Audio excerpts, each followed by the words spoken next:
This sail is so much better than the sea state when I arrived. Yesterday I started to get pretty sick. My fever is going up. Okay, good news. This is a plateau of pretty much 100% dead pieces of coral. You have to get creative in the Pacific with your anchoring because the charts just are more of a guideline. I did injure my ribs yesterday. I went foiling. Something I found about boats, you can get so fancy and expensive with everything, but you really don't need most of it. Cruising, sitting in the shade, enjoying life. That's what sailing is all about, man. It's not about getting there fast. It's about enjoying the sail.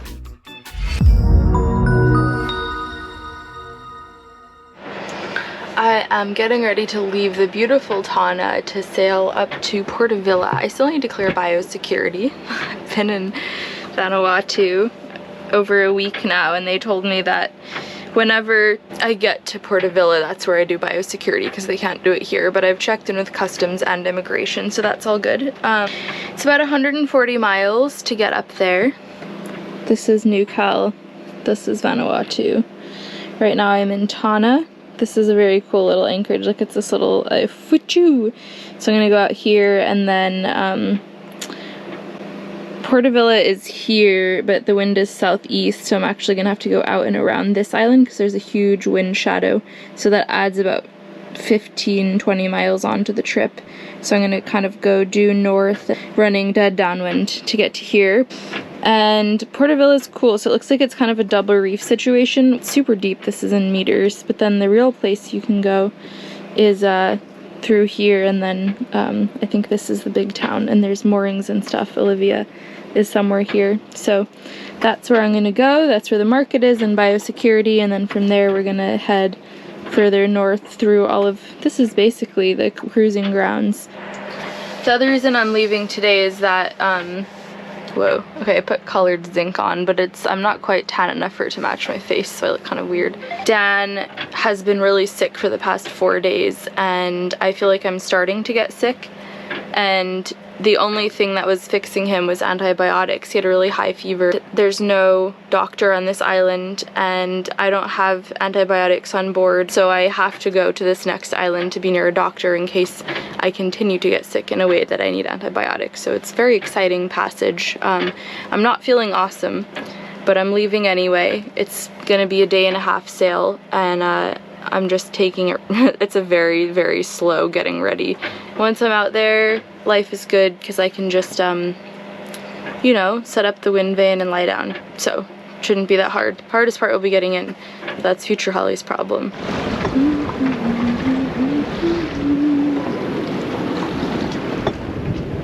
Sailed off the anchor and now sailing out of the pass.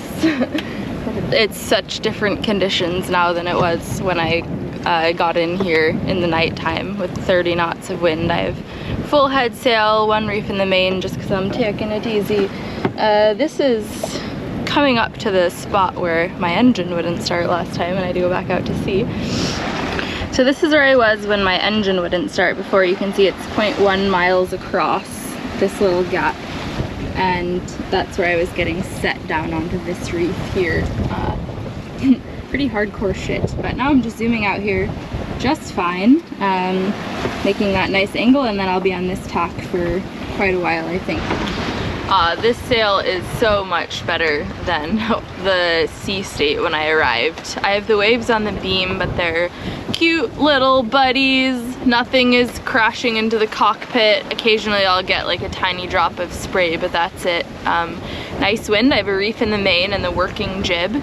Wind on the quarter, so it's just, I don't know. I mean, it's still cloudy. I would love to have a sunny day of sailing. I'll get that eventually, but I can't make any complaints other than that. And I'm just thinking about how it feels really good to be going unidirectionally again. Going down to New Zealand, I always knew that I was gonna come back up, so that felt like a little detour. But now I'm slowly heading up the island chain of Vanuatu, and every place I leave is a place that I know I'm never going to come back to. I think it makes every visit more poignant, and it makes me appreciate each place that I am a little bit more. And it's just exciting to think that these miles that I'm covering are miles that are leading me further along on my journey. It's not, that was a big one.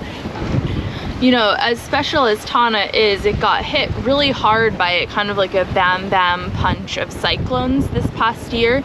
The first one, the locals say, sort of loosened everything up in the ground, and then the second one came and just took it all away. So Sheila, the lady who did the mud tour for us yesterday, was saying that basically everyone lost their houses, and along with that, they lost everything inside their houses. They collect rainwater off their roofs into cisterns, and they lost their cisterns. They lost their solar panels, so most of the village doesn't have electricity. I wish I knew before I left what I could bring to give to these guys. I did give away a lot of clothing and some school supplies, but stuff like power banks, any sort of solar lights, because they don't have light at night because they don't have electricity, is just really eye-opening. You know, going to places like this and trying to give back, because I know that I'm walking on their paths and you know, anchoring in their anchorages, their lagoons. The fishermen are fishing around our boats, and I always just want to be able to give something back. And so I'm keeping a list now of all the items that people are asking for, and next time I'm somewhere where I can buy those things, I'm gonna buy a bunch and try to store them somewhere on my boat so that I can give them out, because all I have to give is just my old clothes and then some school supplies and stuff that I bought in New Zealand.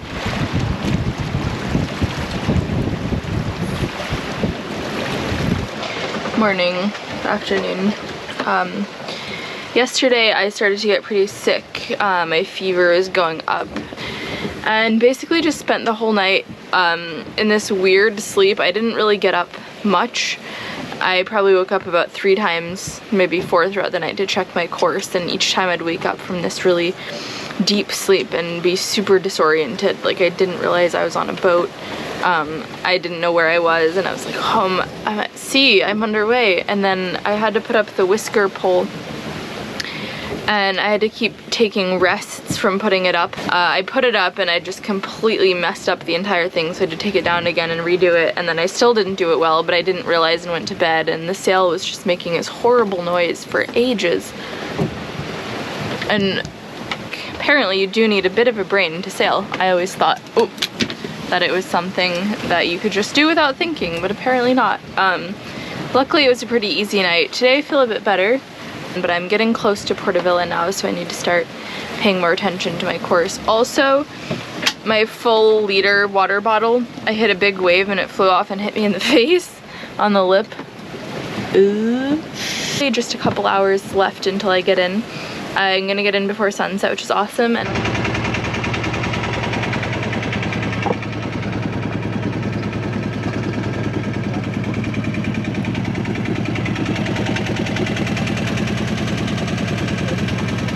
I just got to my next anchorage, which is by Mele Island, which is still in the same bay as Portavilla in Ifate.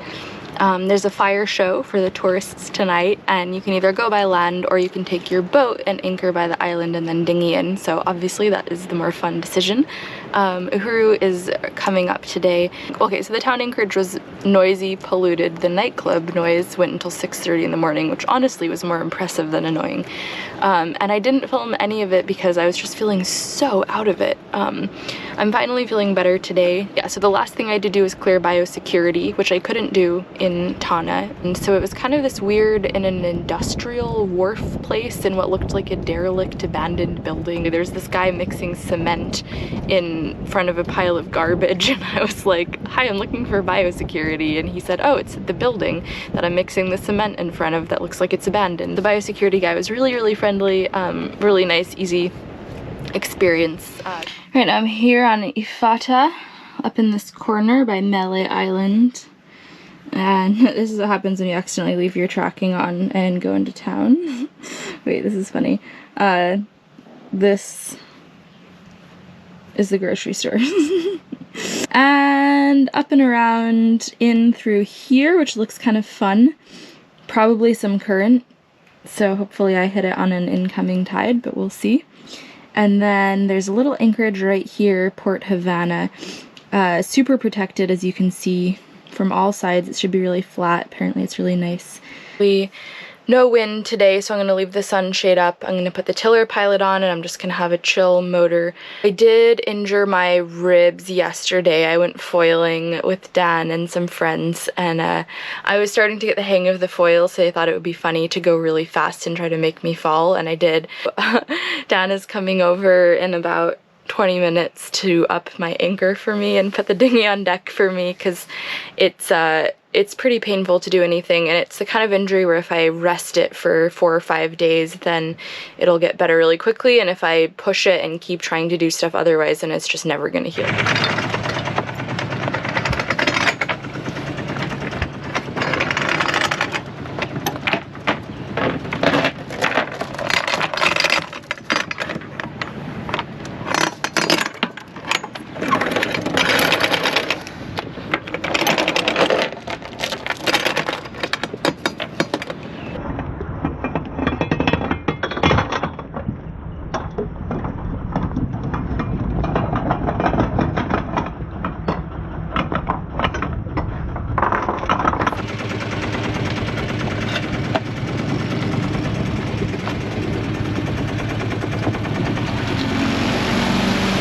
Alright, I'm off. That was nice having Dan up the anchor for me. Taking off already in 100 feet of water. It's just so deep here, it's ridiculous. Anyway, I have the tiller pilot ready to go, so I'm gonna set that up, figure out my course, and then it's just chill time for the whole day.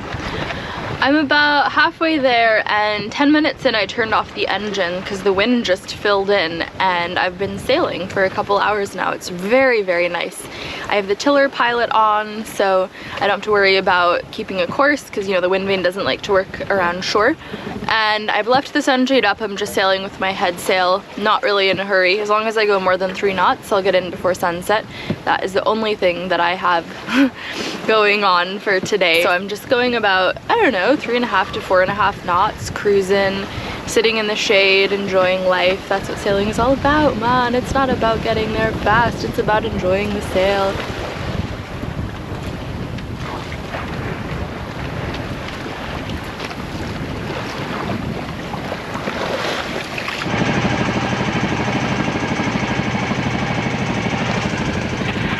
I'm coming in and there are dolphins around my bow, and they're swimming under the depth sounder and giving me little heart attacks in a string because they keep shooting it up to like 12 feet, 20 feet, and I'm like, ah, I'm running aground. The truth is that it's so deep my depth sounder isn't even picking up the depth right now, and I'm quite close to shore. Okay, I just dropped the hook. The place where I think Uhuru told me they were thinking of anchoring, obviously they checked it out from shore, so they had no idea what the depths were. It was 100 feet until it was 11 feet, and this all happened within about 20 seconds, so I almost went aground. Couldn't find anywhere to anchor there, so then I started looking at the satellite images of the area, and I saw a little C-shaped reef with the sea bit, like the inside of the sea, sticking out towards the bay. So I thought maybe it'll be shallow around there, so I did this really terrifying, probably half hour of very slowly inching forward towards the reef, using my depth sounder to sound the bottom because the charts have absolutely no information, going really slowly, like idle forward and then neutral, idle forward and then neutral, because I had no idea, no one on the bow to check to see what was going on, and only me on the helm. So I eventually mapped out the whole area, looked at the depth, because one way to tell if it's coral is if the depth is jumping all over the place, and it seemed pretty steady. I'm gonna jump in the water and see what it looks like underwater. Okay, good news. This is a plateau of pretty much 100% dead pieces of coral. It's like dead stag coral or something, and the anchor's kind of decently dug in. I'm gonna put out more scope, and it's not supposed to blow for the rest of the day. And then there's small bommies of live coral, but because I floated my chain, it'll float over those, so I'm not hurting any coral. It's actually pretty ideal. And I backed down pretty hard on my anchor, and it didn't budge. So I think it's all gonna be really, really good. I'm in about 10-12 meters of water, which is cool, considering it was, I know I'm using meters and feet. I'm in the process of converting to meters, but basically over there, it was 100 feet, and then over the course of 30 seconds, it went to 11 feet. And here it stays at around 30 feet, 10 meters for a long time. It's like a nice big apron, so I'm gonna radio Uhuru and tell them what I found. Thank you, satellite images. You have to get creative in the Pacific with your anchoring because the charts just are more of a guideline. And today I'm going to do something that I've been thinking about doing for probably almost a year. So setting up the whisker pole is one of the hardest things that I do on my boat by myself. And that's because as soon as it's up, it's swinging around until you secure the front and back of the pole. I like to have it secured on the front and the back because with my hang-on sails, then I can change the sail and leave the whisker pole pulled out. Whereas with a roller furling, I know that you can furl it in and out, so then maybe you don't want to secure both ends, but for me that's what makes the most sense. So I pull the pole out, then if it's not secured, it just starts to bang around in the rigging, especially if I have a seaway going, it just becomes a giant battering ram. So what I've been wanting to do for a really long time, have specific lines only for the whisker pole, make both sides symmetrical, pre-measure everything so that I can set the whole thing up on deck and then just raise it up and have it be tight as soon as it's out. For this job I have sewing needle, some waxed thread, and these two lines that I'm going to be using for the whisker pole. So the fore and aft lines I tie through here. This is just for lashing it onto the stanchions when it's not in use. This is a unidirectional whisker pole, which means that one side is broken. So this side opens with a little pull guy, but the other side is frozen shut. So this is the side that goes outboard always. So I'm going to tie one of each of these on now, hoist it up, and then the idea is that once these are marked, I'll be able to leave this lying down, rig everything up, rig the forward one, rig the aft one, make them off exactly where they need to be so that when this is hauled up, it's exactly tightened off. Now, if I wanted to be super precise with this, if I had all the money in the world and all of the things on my boat, what I would probably do is take a stainless shackle and put it through here, and then I splice one of those stainless rings onto the ends of each of these lines so that every time I connected it up, it would be the exact same length. But I don't have any of that shit, nor do I feel like buying it. So I'm just tying bowlines, and you know, you can get pretty much the same sized bowline and loop every time if you just take a second to think about it, and we're not, you know, the kings of precision here. So something I've found about boats is that you can do things, you can get so fancy and expensive with everything, and I love all the hardware. It's so like clinky and shiny and satisfying, but you really don't need most of it. Back in the old days on tall ships, all people had was lines and lashings and pieces of wood, and they got by just fine. You know, sure, most of those boats sank, but probably not because they tied a bowline instead of using an eye splice. So a really good way to save on money if you're doing a project is just don't buy all this stuff that you don't need. A lot of the time you can accomplish it with a simple knot. If it was a high chafe area, then maybe you're going to be thinking about hardware, but honestly I don't have the whisker pole out that often. I'm retying the lines every single time I put it up, so I'm able to check them for chafe. If this was a permanent thing, then maybe I would think about the stainless, but yeah, don't get carried away with all of these trimmings because you don't need most of them. So in the same vein of not everything you own has to be perfect, because this is frozen shut and I've done everything I can to unfreeze it. I've soaked it in PB Blaster, I've hammered on it, I've heated it, I've cooled it, I've petted it, I've read it poetry. It's just not gonna free itself. So what I've done is I've taken this shackle and just shackled the end of this onto here. And it is slightly more annoying, but only by about 10%. And for the rest of the time you don't even know that it's happening. So this whipping is here, so I know that it'll fall exactly on this little bit of these guys, because it depends what else I have going on that cleat, where it would fall on the cleat. And then this whipping is exactly where it's gonna go through here.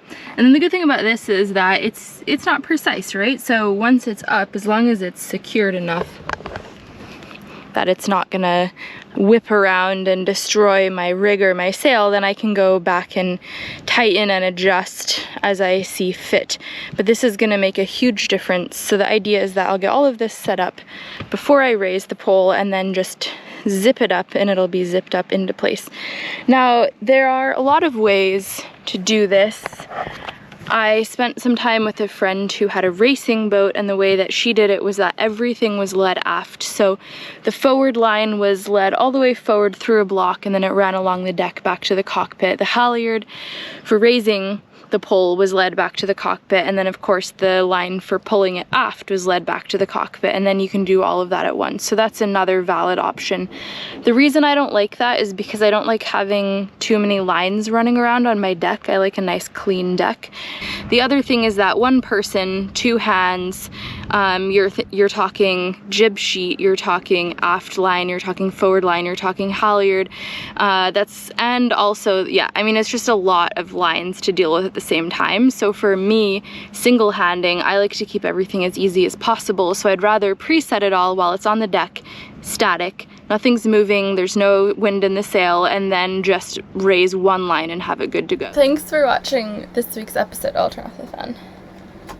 It's so hot here. I'm editing this in the Solomon Islands right now, and I'm in this anchorage. It's just south of a giant volcano, and it's kind of like a desert in the sense that during the day it gets meltingly hot, and then at night all this cold air rolls down off the volcano and it gets really cold.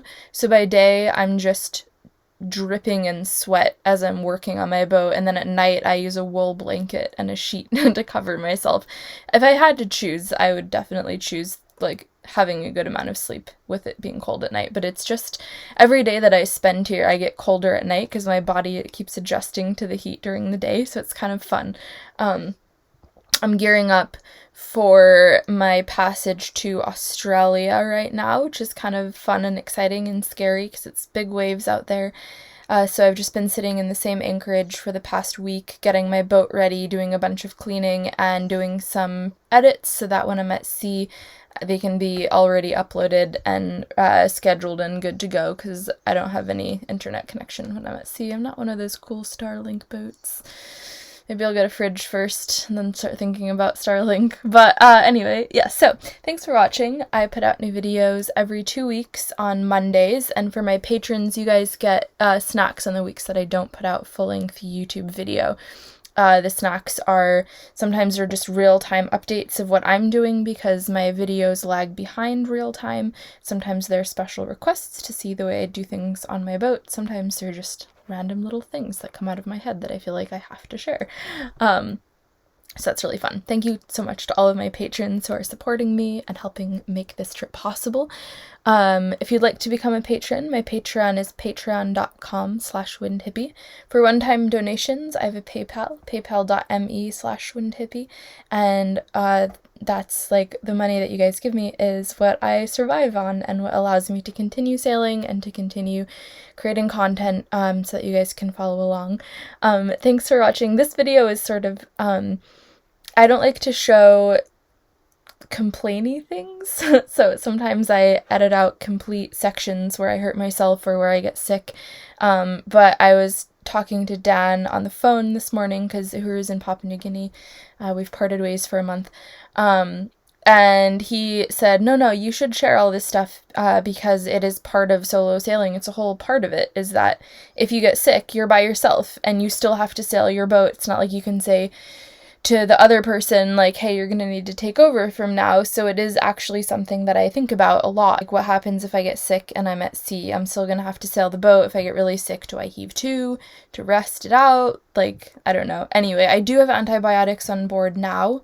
I went to the pharmacy, I got some antibiotics for that sickness, and they cured it, and now I have a stock of extra ones. What ended up happening was that I did have antibiotics on board, but developed an allergy to penicillin, so had to throw them out and then just wasn't able to get more, and then forgot about it for like a year and a half until I needed them, but now I have them, so fear not. Yeah, and so I just thought, like, other things, like hurting my ribs, that injury ended up sticking around for about a month and a half, and it made it really hard for me to do everything on my boat, rowing, upping the sails, upping the anchor. Everything hurt and everything set me back. So Dan would up my anchor whenever he could, which was really nice of him. Made me feel like such a weak little damsel in distress, but obviously, I'm doing all the sails because I'm alone at sea. I'm pulling everything up by hand. I'm winching everything in. I'm getting the dinghy on and off deck. I'm rowing into shore. And it's just another one of those things when you're single-handing. If you get sick or injured, you don't have anyone to help you out with it. So I thought, all right, I'm going to leave it in. I'm going to be vulnerable. And I'm just going to show you guys that other side of it because that is a big part of it, isn't it? Okay, so that aside, thank you for your comments. I love reading them and responding to them. You guys are so very nice. Thank you, Tish, for helping me schedule these videos and sort of manage my content once it's all up. Remind me when I need to do edits, encourage me, just generally be a lovely human. And I will see you guys, patrons. I'll see you next week with a snack, and YouTube family, I'll see you in 2 weeks with another full-length episode. Okay, bye!